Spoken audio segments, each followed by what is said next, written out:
ಸಾರ್ವಜನಿಕರ ದೂರಿನ ಮೇರೆಗೆ ದಾಂಡೇಲಿ ನಗರ ಠಾಣೆ ಪೊಲೀಸರು ಮೀಟರ್ ಬಡ್ಡಿ ದಂಧೆ ಮಾಡುತ್ತಿದ್ದ ಇಬ್ಬರನ್ನು ಬಂಧಿಸಿ ಕಾನೂನು ಕ್ರಮ ಕೈಗೊಳ್ಳುವ ಮೂಲಕ ಅಕ್ರಮ ಬಡ್ಡಿ ದಂಧೆಕೋರರಿಗೆ ಬಿಸಿ ಮುಟ್ಟಿಸಿದ್ದಾರೆ. ಅನಧಿಕೃತ ಮೀಟರ್ ಬಡ್ಡಿ ದಂಧೆ ಬಗ್ಗೆ ವ್ಯಾಪಕ ದೂರು ಬಂದ ಹಿನ್ನೆಲೆಯಲ್ಲಿ ಜಿಲ್ಲಾ ಪೊಲೀಸ್ ವರಿಷ್ಠಾಧಿಕಾರಿ ಎಂ ನಾರಾಯಣ್ ಹಾಗೂ ಡಿವೈಎಸ್ಪಿ ಶಿವಾನಂದ ಮದರಖಂಡಿ ಅವರ ಮಾರ್ಗದರ್ಶನದಲ್ಲಿ ನಗರ ಠಾಣೆಯ ಪೊಲೀಸರು ಕಾರ್ಯಾಚರಣೆ ನಡೆಸಿದ್ದು ಮೀಟರ್ ಬಡ್ಡಿ ದಂಧೆ ಮಾಡುತ್ತಿದ್ದ ಇಬ್ಬರನ್ನು ಬಂಧಿಸಿರುವ ಬಗ್ಗೆ ಬುಧವಾರ ವರದಿಯಾಗಿದೆ.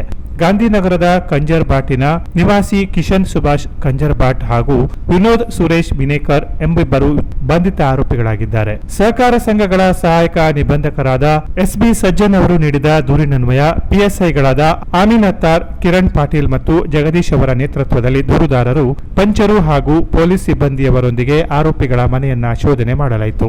ವಿನೋದ್ ಸುರೇಶ್ ಕಂಜರ್ಬಾಟ್ ಈತನ ಮನೆಗೆ ದಾಳಿ ನಡೆಸಿದ ಸಂದರ್ಭದಲ್ಲಿ ಈತನ ವಶದಲ್ಲಿದ್ದ 5 ಖಾಲಿ ಚೆಕ್ಗಳು, ಸಹಿ ಇರುವ 5 ಖಾಲಿ ಬಾಂಡ್ ಪೇಪರ್ಗಳು, 4 ಆರ್ಸಿ ಕಾರ್ಡ್ಗಳನ್ನು ಜಪ್ತು ಮಾಡಿ ಆತನನ್ನ ವಶಕ್ಕೆ ಪಡೆದುಕೊಳ್ಳಲಾಗಿದೆ. ಇನ್ನೋರ್ವ ಆರೋಪಿ ಕಂಜರ್ಬಾಟ್ ನಿವಾಸಿ ಕಿಶನ್ ಸುಭಾಷ್ ಕಂಜರ್ಬಾಟ್ ಈತನ ಮನೆಗೆ ದಾಳಿ ಮಾಡಿದ ಸಂದರ್ಭದಲ್ಲಿ ಈತನ ಮನೆಯಲ್ಲಿಯೂ ಅಕ್ರಮ ಬಡ್ಡಿ ವ್ಯವಹಾರಕ್ಕೆ ಸಂಬಂಧಿಸಿದ 2 ಖಾಲಿ ಸ್ಟ್ಯಾಂಪ್ ಪೇಪರ್ ದೊರೆತಿದ್ದು ಅದನ್ನ ಜಪ್ತು ಮಾಡಿ ಆತನನ್ನು ವಶಕ್ಕೆ ಪಡೆದುಕೊಳ್ಳಲಾಗಿದೆ.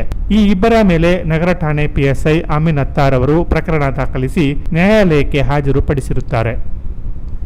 Canara plus news, Dandeli.